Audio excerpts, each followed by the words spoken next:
Merci pour l'invitation. Donc je vais parler de maths et je vais essayer de faire des connexions avec ce que Dalimi l'a dit et puis des choses de théorie des champs aussi un peu à la fin pour rester dans les thèmes. Et d'ailleurs je vais parler de choses que Dalimi l'a montré mais dont il n'a pas parlé ce matin. Donc on revient sur les variétés hyperboliques. On va surtout regarder le cas des surfaces, hein, donc pas besoin de généralité extrême. Et donc, comme il a expliqué, hein, on va regarder des surfaces qui sont des quotients de l'espace hyperbolique par des groupes discrets d'isométrie. Et on va surtout regarder des quotients qui sont très simples, qui sont compacts. D'accord ? Alors dans ce cas, il y a un opérateur associé à la métrique hyperbolique, l'opérateur de Laplace-Beltrami. Il y a un spectre discret, voilà, qui commence à 0, et puis après, il y a une suite qui tend vers l'infini, dont il a parlé ce matin. Il a expliqué la loi de Weil, etc.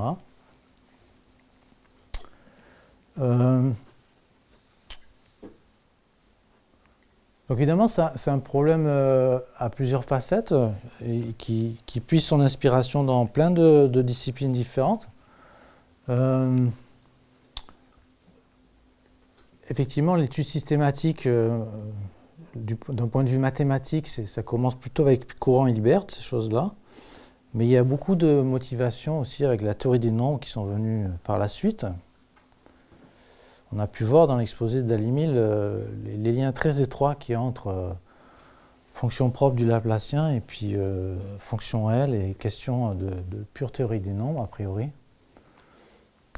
Alors, le problème le plus basique qu'on peut se poser sur le spectre du Laplacien, c'est la première valeur propre non triviale, lambda 1. D'accord ? Qu'est-ce qu'on peut dire là-dessus ? Donc, en soi, ça c'est déjà un vaste sujet.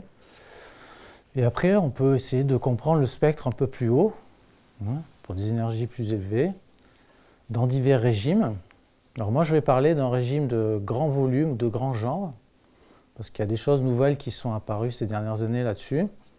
Et après, je vais faire un peu un lien avec des choses plus liées à la théorie des champs, en parlant aussi de déterminants du Laplacien, qui sont des objets que vous connaissez bien en théorie des champs.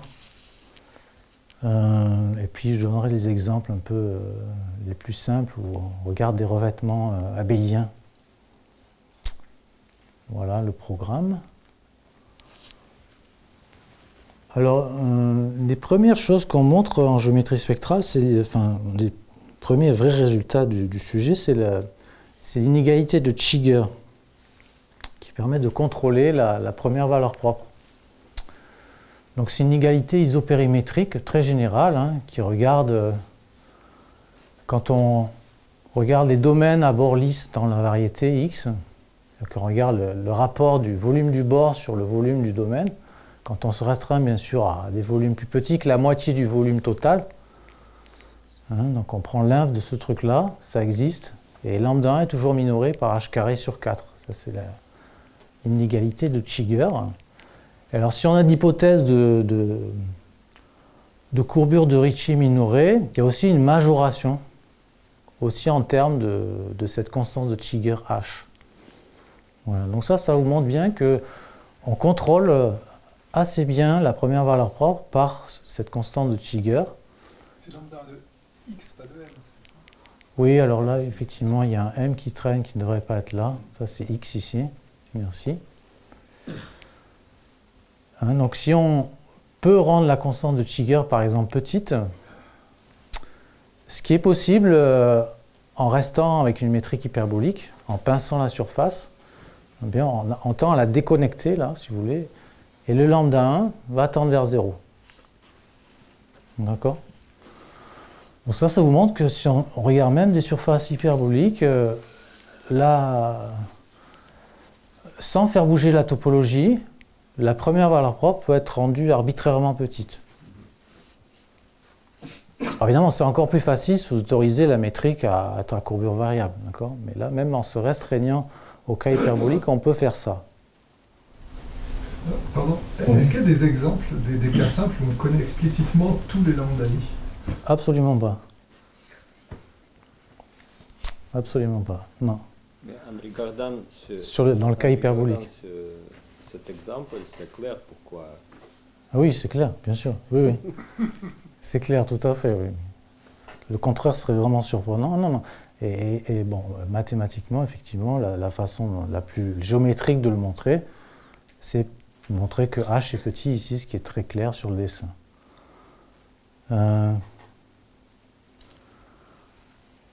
Voilà, donc le trou spectral pour les surfaces hyperboliques, c'est un problème très intéressant. Alors là, on vient juste de voir que... Alors on va parler de l'espace des modules, on a parlé un petit peu d'Al-Limite ce matin. Si vous voulez, c'est toutes les surfaces hyperboliques de genre G, d'accord, à isométrie près. Alors ici, je vais faire très très simple, c'est-à-dire Dal-Limite, lui, il a aussi parlé des cas, des orbifolds, où il peut y avoir des singularités coniques, hein, il y avait d'autres paramètres, là il n'y en a même pas, il y a juste le genre. Donc, surface fermée, sans bord, le genre G, l'espace de toutes les métriques, donc c'est un espace de dimension finie, hein. Là c'est la dimension réelle. Et il y a une structure symplectique naturelle, il y a un volume de Weyl-Peterson qui est fini. Donc c'est un objet un peu comme la surface modulaire paramétrique des structures complexes sur les taux. Ben, vous avez la même chose en genre plus grand. C'est un objet plus méchant. Voilà. C'est un objet plus méchant. Mais quand même, on peut mettre un volume fini dessus. D'accord ? Alors, voilà un exemple de surface très simple en genre 2, qui s'appelle la surface de Bolzat. Donc ça, c'est le domaine fondamental, qui est un octagone régulier dans le disque hyperbolique. Alors, on peut calculer numériquement la première valeur propre avec pas mal de décimales. Il n'y a pas de formule, hein, mais il y a une valeur numérique assez précise. Et effectivement, les gens pensent que c'est cette surface qui maximise le lambda 1 en tout genre. D'accord ? On ne sait absolument pas le montrer, même localement. C'est-à-dire même si je perturbe, je bouge un petit peu dans l'espace des modules autour de la surface de Bolzat, je ne sais pas montrer que c'est un maximum local. Personne ne sait parce que c'est un problème extrêmement dégénéré à cause de toutes les symétries qui est. En fait, la valeur propre, là, elle a une grosse multiplicité, le lambda 1. Donc, même sur un problème très simple, mathématiquement, on ne sait pas le faire. Et alors, ce qui était assez remarquable dans le travail récent d'Al-Limite et ses collaborateurs, c'est qu'avec des méthodes de bootstrap conformes, ils ont pu montrer qu'en genre 2, lambda 1 est plus petit que ça. Et vous voyez que c'est, avec pas mal de décimales, c'est lambda 1 la surface de Bolzat. Donc ça a immédiatement attiré l'attention des mathématiciens, c'est sûr. Après, la preuve par le bootstrap conforme n'explique pas vraiment pourquoi ça serait Bolzat. Mais numériquement, on a vraiment l'impression que c'est ça. Mais quelle est la motivation de cette conjecture que c'est Bolzat qui maximise bah, tu sais, il n'y a pas de motivation. On cherche à résoudre un problème d'optimisation. Quelles sont les surfaces extrémales? Donc on sait déjà quelle extrémale pour la systole, par exemple, celle-là. La systole, c'est la géodésique la plus courte. Donc c'est celle-là qui a la plus grosse systole. Est-ce que c'est aussi celle-là qui a le plus gros lambda 1? C'est naturel. On ne sait pas répondre, c'est une conjecture. Mais effectivement, le travail de Dal-Limite est tout à fait remarquable de ce point de vue-là. Ça, c'est rigoureux. Hein. Ça, c'est un théorème rigoureux, d'un point de vue matheux, tout à fait accepté. Il y a des calculs numériques, hein. Il y a la programmation linéaire pour optimiser les inégalités qui proviennent du bootstrap et qui conduisent à ça. Mais donc, on peut pas le réduire, ce nombre? C'est optimal, c'est exactement ça. Ben, non, ce qu'on pense être optimal, c'est ça, Ouais. et la borne, c'est ça. Donc ça, c'est Dal-Limite à dire s'il peut faire mieux que ça. Well, as, I'm sorry, I'll speak in English. Yeah, of course. Yeah. As I mentioned at the end, what Adve recently proved is that if you use all of the bootstrap equations, then you should get a complete constraint. So what we did to prove this is just some kind of finite set of 4-point functions in the language of CFT, but the idea is if you use all of them, then you should get, assuming Bose really is the maximizer, you would get all the digits correct. Yeah.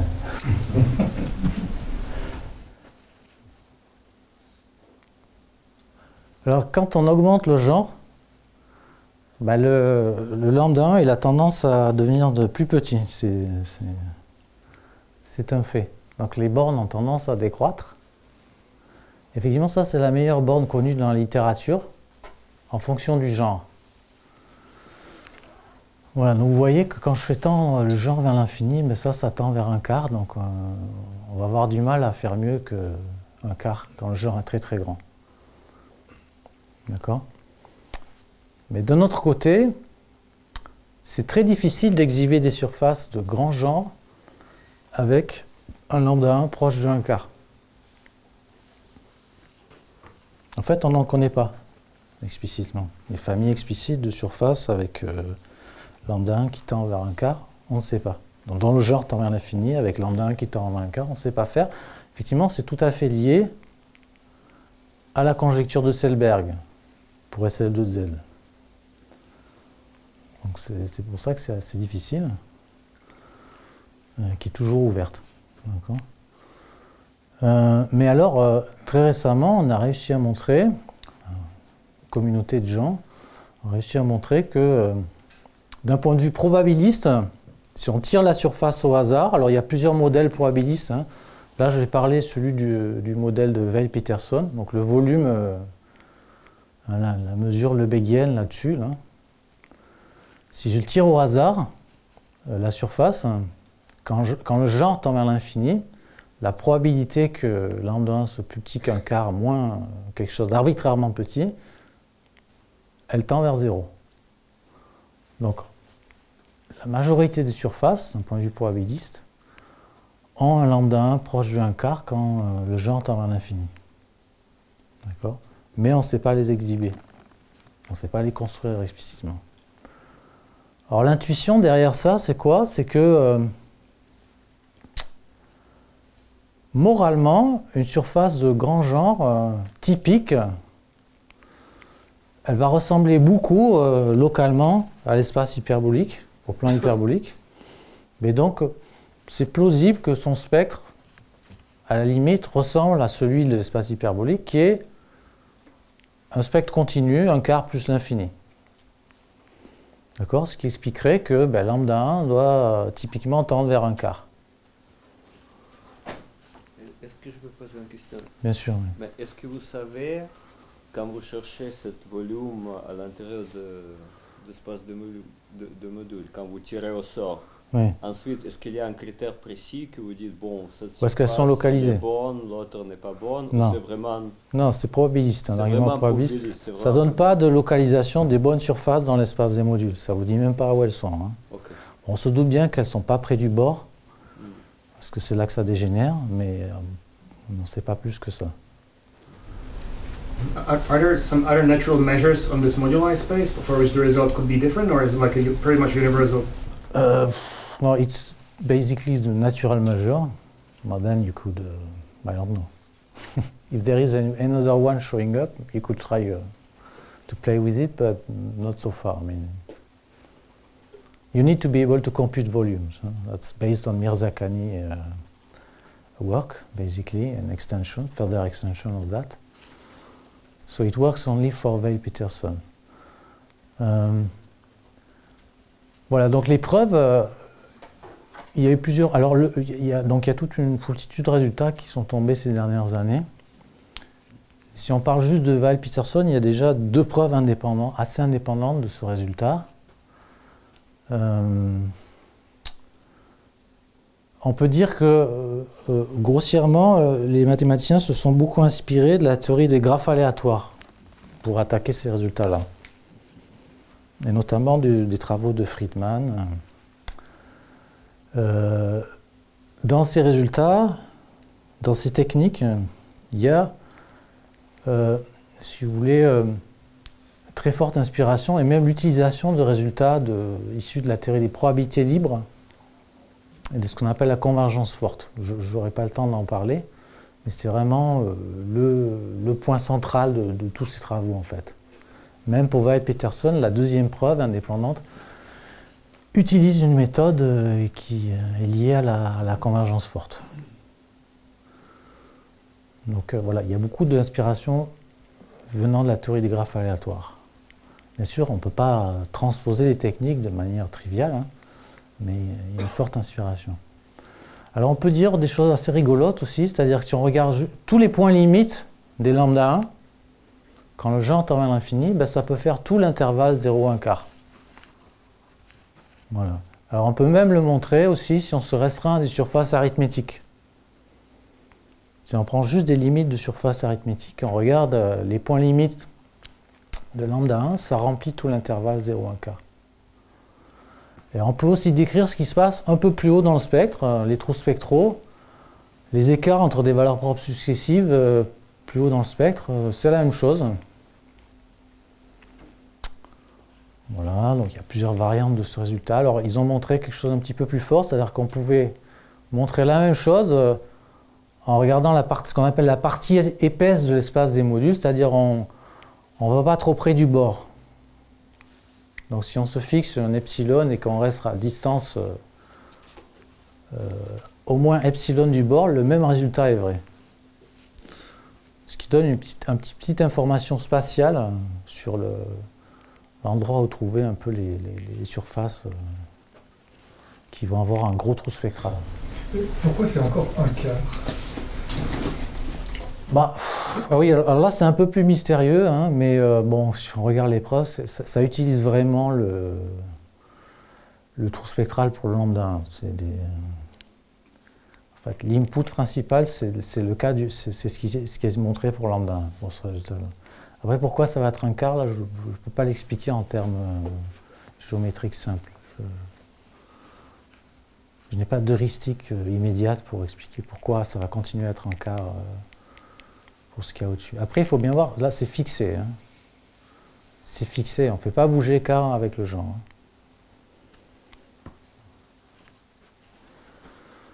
Mais Oui.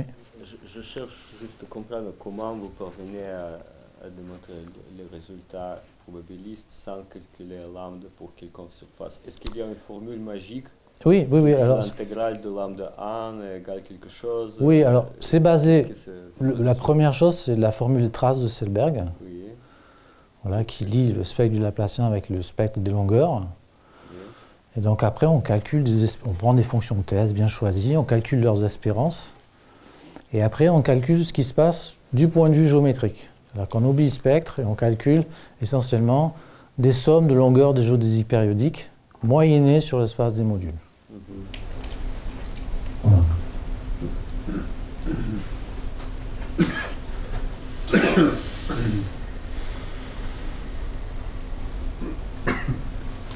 Là, ce qu'ils arrivent à montrer, qu'on peut fabriquer des surfaces telles que les cas premières valeurs propres sont espacées de 1 quart jusqu'à un certain... entre lambda 0 lambda 1 moins lambda 0, lambda 2 moins lambda 1. Oui, on les fabrique en partant des surfaces qui ont le plus grand lambda 1. On prend celle-là et puis on les fait dégénérer près du bord et on arrive après à... C'est constructif. Ouais, c'est assez constructif. Modulo celle qui maximise le lambda 1. Celle-là, c'est pas constructif, mais après, la façon de passer de ça à ça, c'est assez géométrique, assez constructif. Des questions? Non. Tu disais des formules d'intégration de Mirzakhani. Oui. Ces formules, elles font intervenir que les géodésiques simples, alors que dans la formule de celle. Non, donc là, ça va beaucoup plus loin que ça. C'est-à-dire, les méthodes, voilà, la formule d'intégration de Mirzakhani, voilà, n'utilise que des sommes sur les géodésiques simples. Et là, ce qu'ils font, ça prend en compte des géodésiques qui peuvent s'auto-intersecter, mais alors il faut calculer la probabilité que ça arrive, conditionner. Ils ont fabriqué tout un calcul comme ça. Voilà, il y a un calcul qui dépasse vraiment celui de Mirzakhani, mais qui est très inspiré par ce qu'a fait Friedman pour les graphes, et qui est difficile, quoi, qui est vraiment difficile.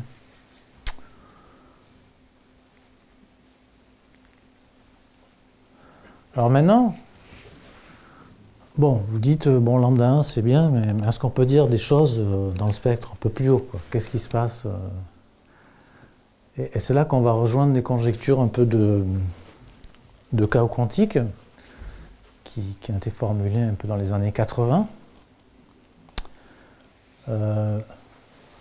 Effectivement, si je regarde dans le spectre et je commence à compter les valeurs propres, bon alors, cette formule-là, c'est juste... on fait un comptage lisse, donc on prend une fonction test psi qui est assez régulière. On va compter le spectre. Bon, le fait qu'il y ait ça, c'est juste des questions de parité, ne vous embêtez pas. Hein. Moralement, on va compter le nombre de valeurs propres dans une certaine fenêtre d'énergie avec une certaine énergie alpha et une certaine largeur de la fenêtre qui est donnée par qui est liée à L. D'accord? Alors effectivement, dans le régime à haute énergie alpha tend vers l'infini, la loi de Weil vous dit que ça va être asymptotique à ça. D'accord? Et alors, les conjectures du chaos quantique, elles vous disent que si vous regardez la variance de cette fonction de comptage, donc vous lui retirez la loi de Weil moralement, et vous prenez le modulo carré de ce truc-là, mais ça doit, dans un régime, alors là c'est toujours le problème, dans un régime approprié, mais un régime haute énergie, hein, donc c'est les conjectures de Hannay, Osorio de Almeida et Berry, ça doit converger vers ce qui se passe quand on fait le calcul avec GOE, avec les matrices aléatoires. D'accord? Alors bien sûr, numériquement, il y a plein de calculs qui ont été faits sur divers modèles, et ça a l'air de marcher quand le modèle de base est suffisamment chaotique. Donc là, c'est vraiment le cas. Hein, ça ne peut pas être plus chaotique que ça. On est sur des surfaces hyperboliques, donc la dynamique classique, elle est vraiment exponentiellement mélangeante. Donc, il n'y a pas plus chaotique que ce modèle-là. Alors il se trouve que mathématiquement parlant, il n'y a rien. Il n'y a aucun résultat. On ne sait absolument pas le montrer, cette chose-là, dans le régime haute énergie. Il y a un seul résultat rigoureux qui est très intéressant, c'est par Liu et Sarnak et Bogomolny-Schmidt. Ils ont montré que quand on prend des groupes arithmétiques, il y a quelque chose qui se passe, et ce n'est pas GOE, c'est plutôt poissonien. Donc il y a des bornes rigoureuses qui ont été montrées, qui montrent que ça va être plutôt une statistique poissonienne. Il n'y aura pas la rigidité spectrale à laquelle on s'attend dans les cas chaotiques. Et ça, moralement, c'est dû au fait que quand c'est arithmétique, il y a énormément de symétrie. Et donc le spectre des longueurs, il y a des multiplicités exponentielles dedans. Donc il y a quelque chose de pathologique qui se passe dans le cas arithmétique. Et on pense que, voilà, si ce n'est pas arithmétique, ça devrait être vrai. Voilà, il y a aussi des gens qui ont fait des calculs numériques où ils ont pris des familles de surface, où ils ont fait des calculs un peu, ils ont essayé de moyenner. Et en moyenne, ça se passe mieux. C'est-à-dire la convergence vers GOE apparaît plus clairement quand on moyennait sur des grandes familles de surface. Alors, qu'est-ce qu'on a fait récemment? On a dit, avec ces outils probabilistes très récents, est-ce qu'on ne peut pas jouer à ce jeu-là? Mais alors, on va changer de régime asymptotique. On ne va pas regarder un régime à haute énergie. On va fixer la fenêtre d'énergie, alpha, on ne va pas trop bouger. Et par contre, on va faire tendre le volume, ou le genre, c'est pareil, vers l'infini. Alors quand on fait ça, hein, si vous revenez, voilà, que je reviens sur juste avant, si ça veut marcher. Voilà, quand on regarde la loi de Weil, qu'est-ce qui se passe? Imaginez que vous fixez alpha et L, faites tendre G vers l'infini, mais vous voyez que là, le nombre de valeurs propres dans la fenêtre fixée, il croît comme le genre. D'accord? Donc il y en a de plus en plus, ça se densifie dans une fenêtre d'énergie donnée. Et vous voulez calculer maintenant la variance, limite, si ça a un sens, quand G tend vers l'infini. Alors voilà, donc ce que les gens ont fait, c'est ça, ils ont pris exactement la même fonction de comptage lisse, ils ont pris l'espérance par rapport à la mesure de probabilité sur l'espace des modules, ils ont calculé la variance. Oui, c'est quoi? Ça devrait être EG là, ici. Là c'est EG. D'accord? La variance, hein, la formule de la variance. Ils ont pris cette variance-là, Alors, ils ont montré qu'effectivement, alors il faut prendre une double limite dans le bon ordre. Hein. Donc, il faut faire tendre le genre vers l'infini. Alors déjà, à L et alpha fixés, quand G tend vers l'infini, ça converge vers un truc fini. Ça, déjà, c'est pas trivial. C'est-à-dire qu'il y a une rigidité spectrale. Et après, si vous écrasez la fenêtre, vous retombez sur la formule de la variance pour GOE, qui est exactement ça, hein, avec la transformée de Fourier de la fonction de test au carré là, qui apparaît. Ça, c'est des formules qu'on peut trouver, qui ont été montrées par Dyson et Mehta, pour les statistiques qui s'appellent les statistiques linéaires. C'est dans le bouquin de Mehta, ça, quelque part. Et alors, on retrouve exactement la même quantité. Alors, il se passe exactement ce qui était prédit par les conjectures de Berry, c'est-à-dire que si on casse la symétrie temporelle, alors c'est possible d'un point de vue mathématique en twistant le Laplacien ou en mettant un champ magnétique, si vous voulez. Il y a un moyen de faire ça. Et à ce moment-là, on tombe sur GUE au lieu de GOE. Ce qui était prédit par le chaos quantique. Voilà, donc dans divers cas de probabilistes, ça a été démontré par un certain nombre de gens. Et on peut faire mieux que ça, même encore. C'était aussi encore une conjecture formulée par Berry, c'est qu'on peut démontrer un théorème central limite. C'est-à-dire, si on prend cette quantité-là, si on prend la fonction de comptage, qu'on divise correctement par la variance limite, il y a un théorème central limite qu'on peut démontrer. Et en fait, ça marche même en courbure variable, en fait. On peut étendre ces résultats, pas seulement aux cas hyperboliques, mais à des cas à courbure variable. La machine combinatoire restant la même essentiellement qu'en courbure négative constante. Quand on regarde des revêtements aléatoires, ça a un sens de regarder des revêtements aléatoires de surface à courbure négative variable, et on obtient essentiellement le même type de résultat. Et donc c'est les mêmes outils qu'on utilise que ceux qui ont permis d'étudier le trou spectral. Voilà, donc ça c'est ça les progrès récents. Oui, bien sûr. Est-ce que ces preuves, il explique un peu, je ne sais pas si on peut dire expliquer, Oui. pourquoi cette correspondance avec les ensembles aléatoires de matrices? En fait, la preuve, elle suit vraiment les heuristiques de Berry dans ses papiers, super. avec l'approximation diagonale. Et en fait, ce qui réalise l'approximation diagonale ici, c'est l'effet probabiliste qu'on a quand on moyennise. C'est-à-dire l'obstruction, le truc le plus difficile dans les heuristiques de Berry, c'est s'il y a beaucoup de multiplicité dans le spectre de longueur, sur la diagonale, dans la somme, là, on ne voit pas pourquoi ça marche.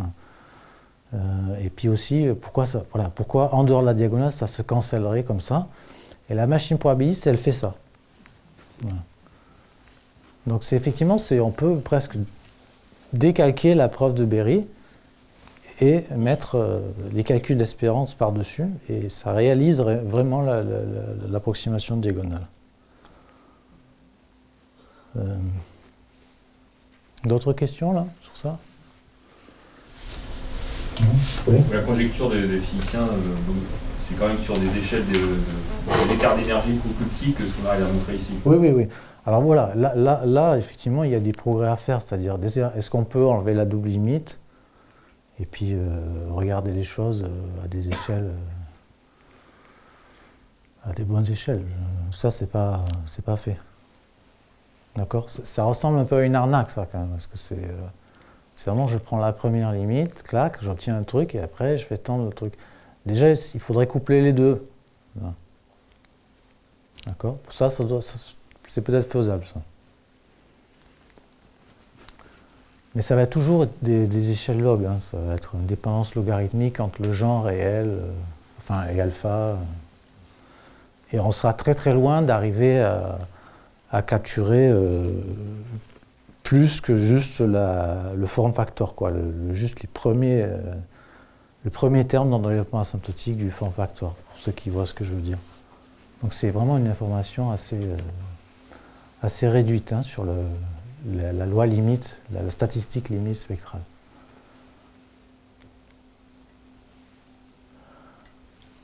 Bon, ben, donc maintenant on peut... on ne va pas changer de sujet, mais après avoir parlé donc, du lambda 1 et puis de statistique spectrale, on peut regarder les déterminants du Laplacien. Effectivement, là, ça rejoint des choses qui intéressent les gens dans la salle, c'est-à-dire des choses liées à la théorie des champs.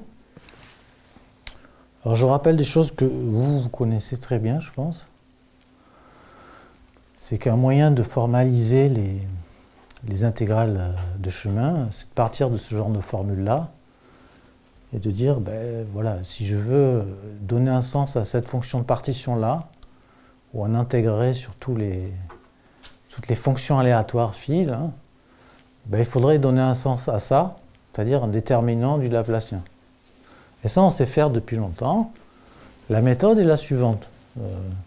C'est une méthode de régularisation. C'est-à-dire que pour essayer de définir le produit infini des valeurs propres, qui n'a pas de sens, on va plutôt regarder les choses de manière additive. On va regarder une fonction zeta spectrale, comme ça, là, avec donc, les lambda j et un paramètre complexe S. Donc ça va converger pour partie réelle de S assez grande par la loi de Weyl. Et ça va être une fonction analytique. Bon, si on peut prolonger ça jusqu'en 0, de manière méromorphe, et si zeta' de 0 est fini, ben on peut dire, voilà, le log du déterminant, formellement, si vous faites un calcul formel, ça doit être moins la dérivée en 0 de la fonction zeta spectrale. D'accord? Et alors, le moyen de fabriquer le prolongement méromorphe, c'est d'utiliser cette voilà, régularisation gamma. Alors, il faut enlever, comme on est sur, on regarde dans le Laplacien sur des fonctions, là, pardon, il faut, il y a un petit truc qui ne va pas, là. Voilà.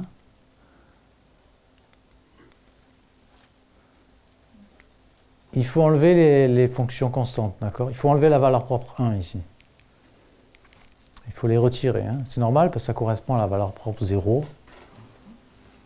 Hein, et donc, on n'a pas envie de multiplier les valeurs propres par 0. Donc, on fait ça, on retire ça.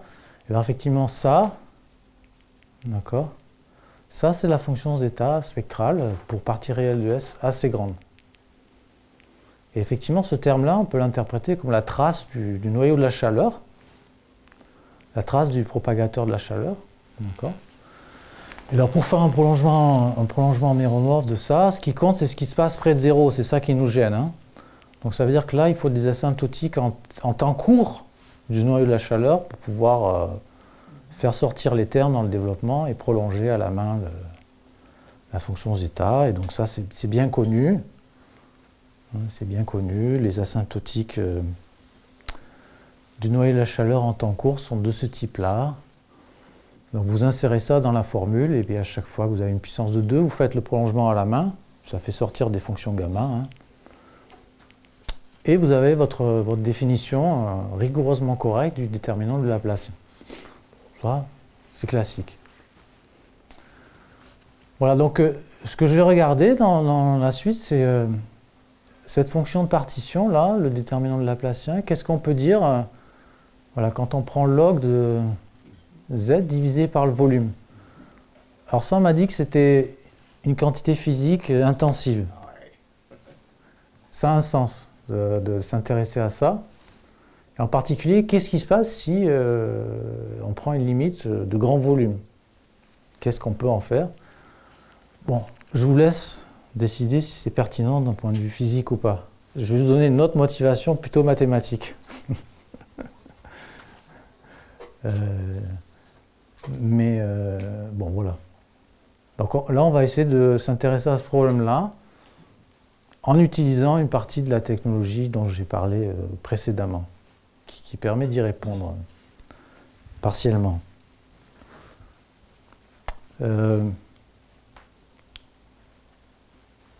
D'abord, on va faire un calcul explicite, juste pour voir. Alors, sur les tors, ça se fait bien. Donc sur les tors plats, donc vous regardez un tors plat comme ça, quotient de R2 par ce réseau là, avec partie imaginaire de taux qui est strictement positive.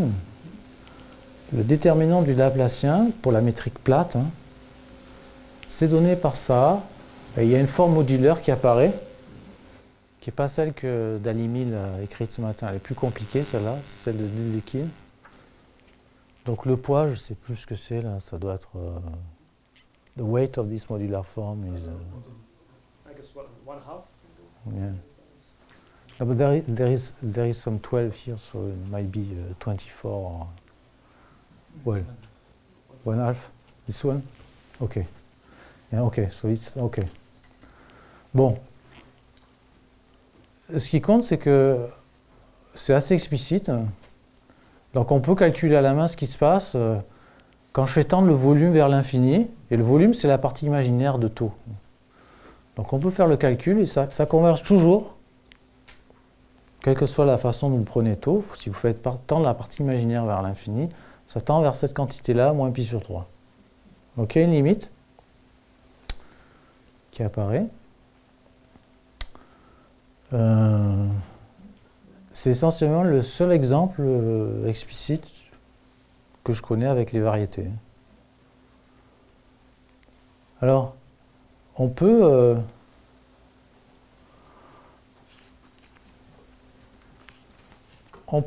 faire l'analogie avec un théorème bien connu de combinatoire sur les graphes. Ce qui rend le problème d'autant plus pertinent, après, une fois que cette analogie-là est vue.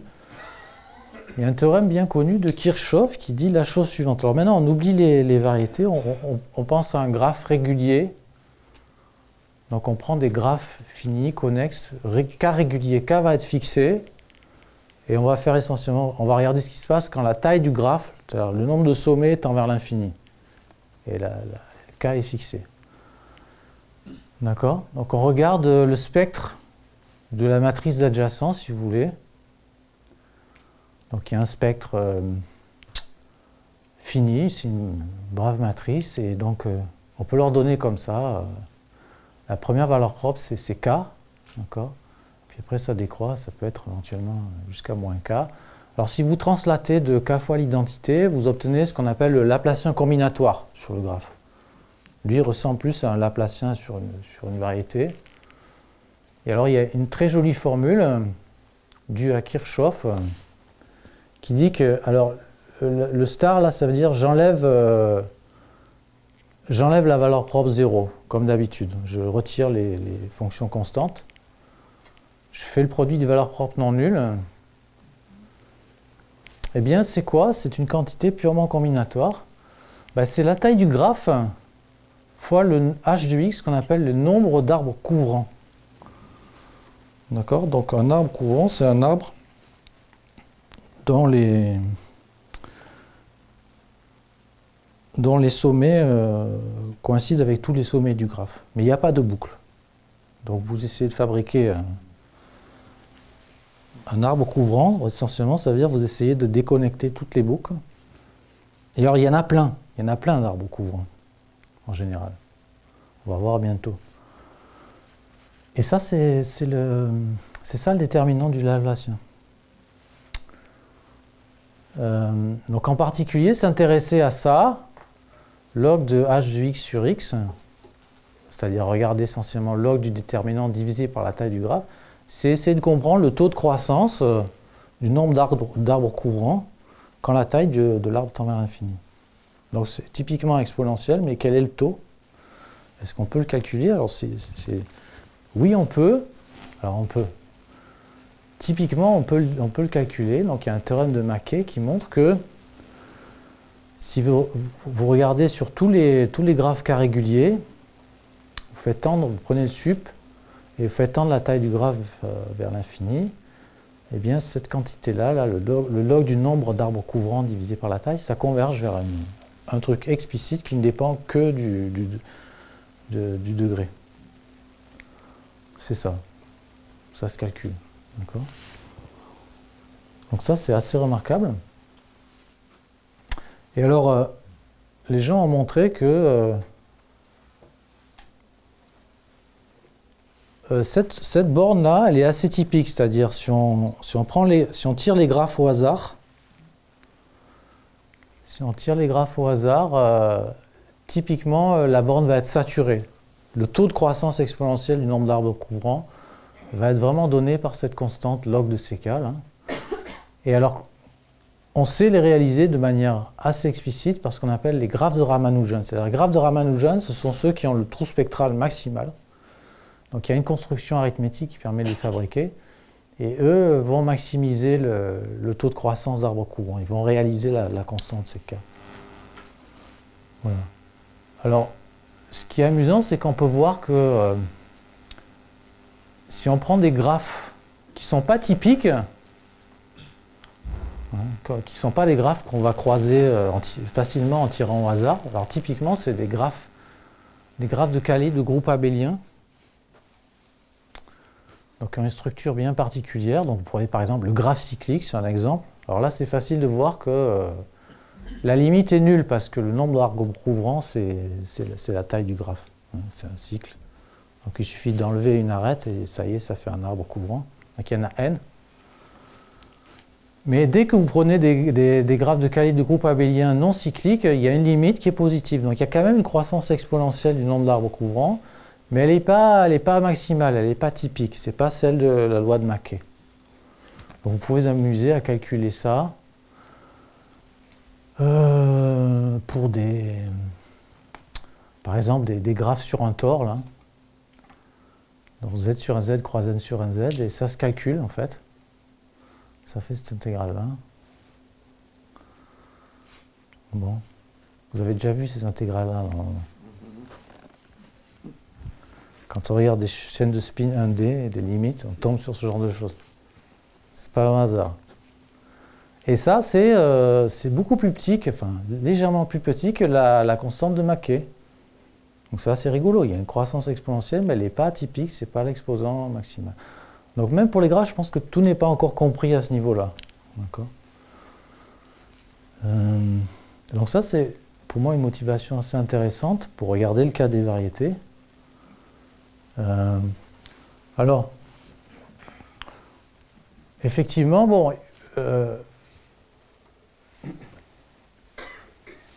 historiquement, avec les formulations de la théorie des cordes, c'est un problème assez intéressant de savoir qu'est-ce qui se passe au niveau du déterminant du Laplacien vis-à-vis de l'intégration sur l'espace des modules. Ça, c'est un truc qui sort dans la théorie de Polyakov. Est-ce que cette fonction de partition a un sens? D'accord? Et non, elle n'en a pas. Vous pouvez s'en douter. Hein. Mais ça, c'est jamais intégrable, en fait, sur l'espace des modules. Là, c'est la métrique de Weil-Peterson, hein. C'est le volume de Weil-Peterson, le même que précédemment. Donc, Wolpert, il a montré, déjà en 87, que tous ces termes-là étaient divergents. Donc ça explose de manière exponentielle au bord de l'espace des modules, il n'y a aucun moyen que ça converge. Bon, mais c'est quand même une motivation. Moi, je ne sais pas du tout comment il faut renormaliser les choses, ou quelle est la recette pour donner un sens à ce genre de choses. Mais ça motive. Essayez de comprendre le comportement maintenant du déterminant du Laplacien. Et puis, il y a l'analogie des graphes aussi qui nous guide.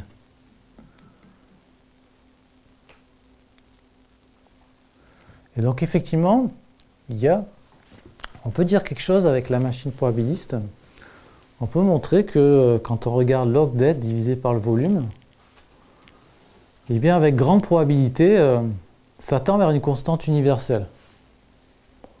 Donc là, c'est toujours au sens Weil-Peterson. Bon, puis après, il y a certains moments qui sont finis. Mais la leçon, c'est ça, c'est qu'il y a une espèce de version de la loi de Mackay pour les déterminants du Laplacien dans le cas des surfaces hyperboliques. Et là, c'est une constante universelle qu'on peut calculer, qui apparaît assez naturellement. C'est donné par ça. Il ne faut pas remplacer P par AE. Non, non, là c'est bon. Là, c'est la probabilité que le déterminant soit dans cet intervalle, tend vers 1. Et là, c'est un calcul de moments, si tu veux. C'est certains moments. Donc là, c'est vraiment des espérances. Donc c'est un résultat complémentaire à celui-ci. On utilise ça pour montrer ça. Donc c'est pour essayer de comprendre un peu comment les choses bougent quand on intègre des logs de déterminants par rapport au volume de Weil-Peterson en grand genre. Et donc effectivement, il y a une version, ça c'est Sarna qui m'a fait remarquer ça, c'est qu'il y a une version non archimédienne, enfin archimédienne justement, de la loi de Mackay. La version graphe, c'est la version non archimédienne, ça c'est la version archimédienne, comme il dit. Il y a exactement la même chose que la loi de Mackay, et là c'est donné par E, qui est cette constante universelle. Alors effectivement, on peut montrer, là, par contre, là on s'est fabriqué des surfaces explicites pour lesquelles cette limite est la bonne. C'est plus facile que l'histoire du trou spectral, on n'a pas besoin d'autant de choses. Quand on regarde des revêtements de congruence de surface arithmétique, voilà, ça converge toujours vers ça. Effectivement, voilà, on n'a pas besoin de toute la force, par exemple, de la conjecture de Selberg pour prouver ça. On n'a pas besoin de savoir que les surfaces arithmétiques de congruence sont des surfaces de Ramanujan. Ça, c'est la conjecture de Selberg, on n'a absolument pas besoin de ça. Par contre, on arrive à montrer ça. Voilà. C'est pas très dur. Hein. Alors, ce qui est très intéressant, c'est que toutes ces choses-là un peu naïves en dimension 2, c'est des versions bébés d'une conjecture beaucoup plus profonde en dimension 3, dont je parle brièvement, parce que je pense que ça peut être une motivation pour regarder un peu plus ce qui se passe d'un point de vue du bootstrap conforme avec des variétés dimension 3. Ce que Dalimil a commencé à faire aussi, et essayer d'obtenir de nouvelles bornes sur le spectre. Donc c'est la même... alors, je vous énonce la conjecture pour que vous compreniez. C'est tout à fait du même style. On va prendre des familles de variétés hyperboliques dont le volume tend vers l'infini. Typiquement, c'est des revêtements d'une surface donnée par des sous-groupes d'indices finis, puis à la limite, l'intersection, c'est trivial. Donc cette famille de revêtements-là, on regarde tous les Laplaciens sur les formes, donc pas juste le Laplacien sur les fonctions, on regarde aussi les formes, les deux formes. Et on regarde donc les logs des déterminants. Donc là, il y a une recette un peu supersymétrique, hein. Il y a des exposants à mettre ici. Cette chose-là doit converger, quand on divise par le volume, vers cette constante-là. Donc ça, c'est une conjecture de Bergeron-Venkatesh. Et ce qu'elle dit, en fait, ça, c'est ce qu'on appelle la torsion analytique de la trois-variété. Et on sait par un théorème de Shigeru-Müller que ça permet de comprendre la topologie de ces revêtements-là, et en particulier ce qui se passe dans le premier groupe d'homologie, la partie de torsion. Donc il y a des choses très bizarres qui se passent. Il y a typiquement une croissance, comme dans les calculs numériques, une croissance exponentielle de la partie de torsion dans les groupes fondamentaux des variétés hyperboliques, quand le volume tend à l'infini. Et ça, c'est une version quantitative de ce qu'on observe numériquement. Mais c'est toujours une conjecture. Et même dans le cas arithmétique, on ne sait pas faire. Oui. Les Laplaciens de Hodge plus élevés, ils n'ont pas d'intérêt en dimension 3? Non, parce qu'il y a une espèce de symétrie. Donc, ce qui compte vraiment, là, ce qui est important, en fait, c'est ce qui se passe sur les informes. C'est là que tout se passe, quoi. Et c'est précisément là où c'est très difficile. Parce qu'on sait qu'il n'y a pas de trou spectral sur les informes. Donc c'est ça qui verrouille tout le problème. Donc voilà, donc il y a une série de papiers de Nicolas Bergeron et H.K. Venkatesh très intéressantes là-dessus, qui montrent la difficulté de la conjecture, parce que dans les cas arithmétiques, on ne sait pas faire ça. Même en utilisant tout ce qu'on sait, on n'arrive même pas à s'en approcher. Donc il y a peut-être un moyen de comprendre ce qui se passe pour les petites valeurs propres sur les informes via des méthodes de bootstrap conforme. Peut-être. C'est pour ça que j'attire l'attention sur cette conjecture importante en topologie. Voilà, dans les minutes qui restent, je vais revenir un petit peu sur des choses très simples. Toujours sur le log det. Le cas, on regarde des revêtements cycliques, donc vraiment le truc le plus simple possible. Qu'est-ce qui se passe à ce moment-là? Donc ça, c'est pas du tout typique Voilà, ça, c'est pas des familles. Les revêtements encycliques d'une surface donnée, ce n'est pas du tout des objets typiques dans l'espace de module en grand genre. Alors quand on regarde un revêtement cyclique d'une surface donnée, vous prenez une surface donnée, vous coupez le long du géodésique et vous recollez comme ça. D'accord? Eh bien, cette log det divisé par le volume, ben, la limite existe toujours. Alors, ça ne s'attend pas du tout à ce que ce soit la limite E, que la limite le cas typique dont j'ai parlé, la loi de Mackay archimédienne. On ne s'attend pas du tout à ce que ce soit la même chose, sauf qu'on ne sait pas la calculer. Alors, si on sait la calculer, je vais vous montrer après, mais ça devient un problème un peu de théorie des champs. Donc, la difficulté, c'est pas extrêmement difficile, mais il y a quelque chose qui se passe ici, c'est qu'il ne va pas y avoir, dans ces surfaces-là, il ne va pas y avoir de trou spectral uniforme. Donc il y a plein de valeurs propres qui tendent vers 0 dans ces revêtements-là. Et donc ça, c'est source de difficultés techniques pour contrôler ça. Mais on y arrive quand même.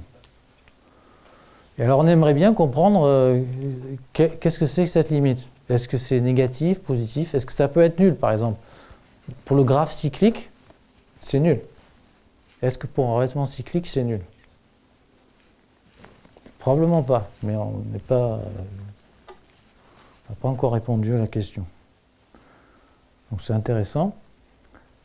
Et alors, voilà, une preuve que la limite existe et que c'est quelque chose d'intéressant par une approche de théorie des champs très simple. Donc ça a été fait par Jiasheng Lin dans sa thèse. C'est un corollaire de ce qu'il a fait. Hein. C'est quand on prend un champ gaussien, donc vous prenez le même dessin, d'accord? Vous avez votre sigma qui est une courbe simple sur la surface. Donc vous pouvez restreindre, si vous voulez, le champ gaussien libre ou massif ici, là, c'est un cas massif, c'est plus facile techniquement, à la surface. Donc il y a un opérateur de transfert de Segal, donc qui va de L2 du champ gaussien sur le cercle dans lui-même. Et alors, les axiomes de Segal, donc là c'est rigoureux, ça marche, vous disent que si vous prenez U sigma puissance n, prenez sa trace, et vous avez la fonction de partition libre du champ gaussien massif sur le revêtement cyclique d'ordre n. Et alors, on peut montrer que dans le cas massif, cet opérateur-là, c'est un opérateur à trace, à noyau positif, auto-adjoint. Donc simplement par le théorème d'opérant Frobenius, vous voyez que si vous prenez le log de ça, vous divisez par n, le terme principal, c'est la plus grande valeur propre, positive, ce que j'appelle lambda max. Et donc la limite de ça, dont je savais déjà qu'elle existait par d'autres méthodes, hein, bah c'est ça. Et donc c'est le lambda max, c'est la norme de l'opérateur de transfert. D'accord? Donc c'est un peu une espèce de chaîne de spin 1D, mais avec des surfaces qu'on recolle. Voilà. Et donc c'est une approche que je trouve complètement indépendante et qui dit plus de choses que la méthode de géométrie spectrale qu'on a utilisée. Excuse-moi, c'est quoi le rapport entre sigma et x? Sigma, c'est là où tu coupes pour recoller. D'accord? Donc je pense que ça ne vous surprend pas, non? Les spécialistes de théorie des champs ne sont pas du tout surpris par ce genre de choses-là. Mais moi, ça me surprend plus. Et je trouve ça très joli parce qu'effectivement, il y a une interprétation différente de ce que doit être la limite. Et partant de là, bon, on peut poser quelques questions plus ou moins difficiles. Effectivement, bon, est-ce qu'on peut traiter le cas massif, non massif? C'est un peu plus difficile, un peu plus compliqué parce que l'opérateur ne va plus être à trace, il y a des choses à faire. Est-ce qu'on peut estimer cette valeur propre maximale en fonction de la géométrie? Voilà.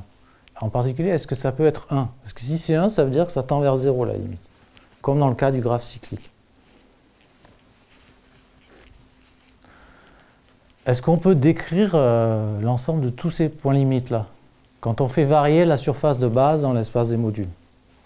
Est-ce que l'ensemble des points limites remplit un intervalle, par exemple? Voilà, et après, effectivement, vous avez vu l'analogie avec le nombre d'arbres couvrants.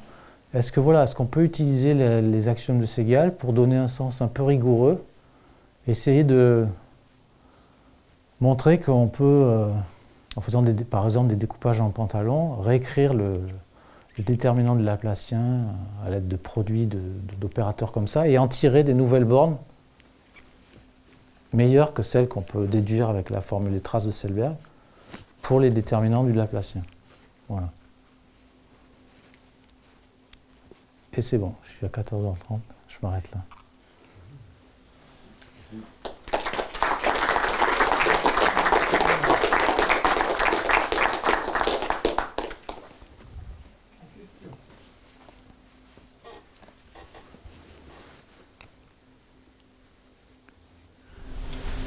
Oui. Pour les variétés en plus de 3 dimensions, il y a quelque chose qui est connu ou... Oui, alors le truc sur le résultat sur les revêtements cycliques, ça marche en toutes dimensions en fait. Il n'y a pas besoin que ce soit hyperbolique, c'est assez simple en fait. L'existence de la limite. Après le calcul, non, parce que le calcul par l'histoire du champ gaussien, j'ai l'impression que ce qu'il a fait, ça marche qu'en 2D.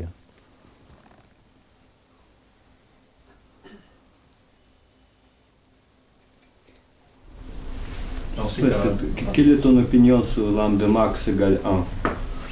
J'ai l'impression que ça n'arrive pas. Mais... Ça n'arrive pas à être toujours vrai, ce serait vraiment surprenant. Ça serait très surprenant, ouais. Ouais. On sait que le lambda max il est non dégénéré. Oui, c'est Perron Frobenius. Ouais. Dans le cas du tore, effectivement, c'est négatif la constante. Donc ça veut dire que lambda max,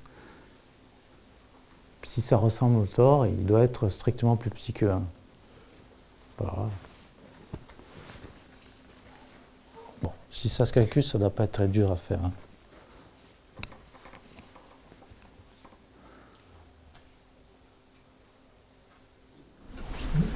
Donc ça correspond aux fonctions de partition d'une théorie libre. Est-ce qu'il y a des trucs similaires, enfin des questions similaires pour des théories non libres, des théories des champs non libres?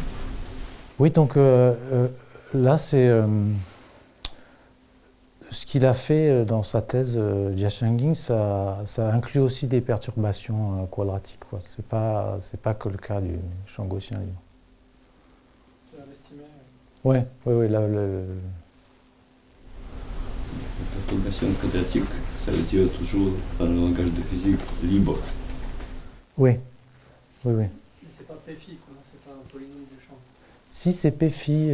c'est phi. C'est phi ce qu'il a fait, ouais. Donc il y a les mêmes formules pour phi, sauf que bon, c'est plus aussi simple, mais...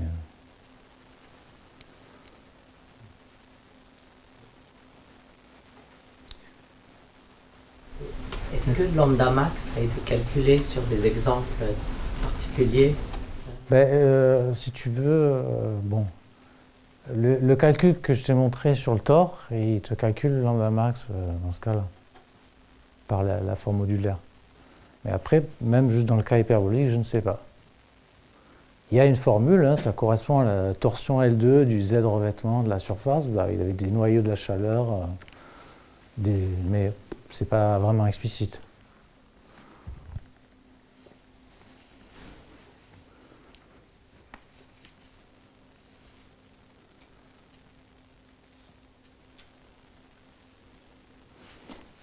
D'autres questions? Merci encore Frédéric.